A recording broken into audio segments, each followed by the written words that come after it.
Maharashtra superfast news चॅनलमध्ये आपले सहर्ष स्वागत आहे। खास सत्याची थार लेखणीची महाराष्ट्रातील ताज्या आणि वेगवान बातम्या पाहण्यासाठी आपल्या हक्काचे चॅनल शेअर करा, लाईक करा आणि सबस्क्राईब करा। धन्यवाद। होळीनिमित्त द्रोणागिरी, हळदी कुंकू, पैठणीचा थाट। वर्ष पहिले पण संस्कृती जोपासण्यात आघाडी।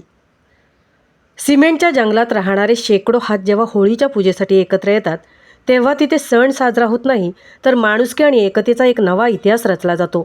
जय अंबे सार्वजनिक नवरात्र उत्सव मंडळाने आयोजित केलेली द्रोणागिरी माईमाऊली मानाची होळी हे याचे जिवंत उदाहरण ठरले।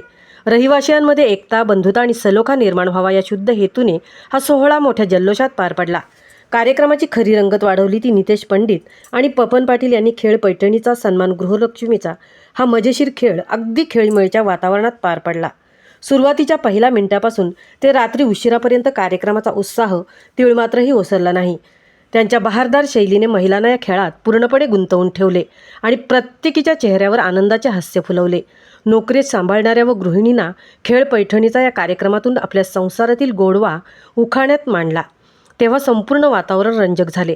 खेळात सहभागी महिलांमधून विजेत्या 4 गृहिणींना मानाच्या पैठण्या देऊन सन्मानित करण्यात आले। प्रथम क्रमांकाच्या विजेत्या गृहिणीला मानाची पैठणींसोबत सोन्याची नथ हे केवळ बक्षीस नाही तर तिच्या विजयाचा गौरव होता। हळदी कुंकू समारंभात प्रत्येक महिलेला सन्मानाचे वाण देऊन तिचे औक्षण करण्यात आले। लकी ड्रॉ काढून विजेत्या महिलांनाही पैठण्या देण्यात आल्या।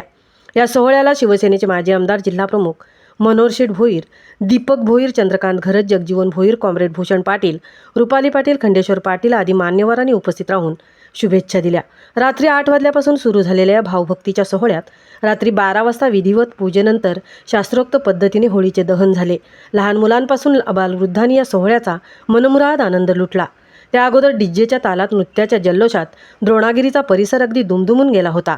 द्रोणागिरीच्या रहिवासियांनी मोठ्या संख्येने उपस्थित राहून होळी सणाचा आनंद द्विगुणित केला।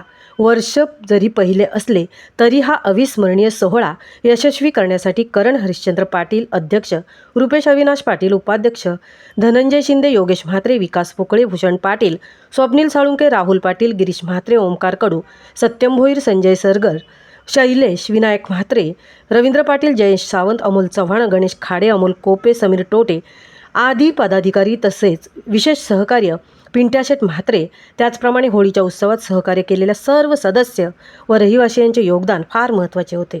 होळीच्या पवित्र अग्नीकडे पाहताना मन अगदी भक्तिभावानं फुलून आलं। होळीत वर्षभराच्या चिंतेचे दहन, संकट आणि वाईट प्रवृत्तींचा नाश करून आनंद आणि सुखसमृद्धीची प्रकाश जीवनात आणणारी ही होळी जेव्हा शेकडो लोक एकाच डीजेच्या तालावर डोलत होते तेव्हा द्रोणागिरीत केवळ शेजारी नाही तर एका मोठ्या कुटुंबाचा जन्म झाला। असा सोहळा पुन्हा पुढील वर्षी नक्कीच होणार असा विश्वास आयोजकांनी व्यक्त करून हा सोहळा आपल्या मनात जपून ठेवावा असा ठरला। महाराष्ट्र सुपरफास्टसाठी तृप्ती भोईर, द्रोणागिरी, उरण।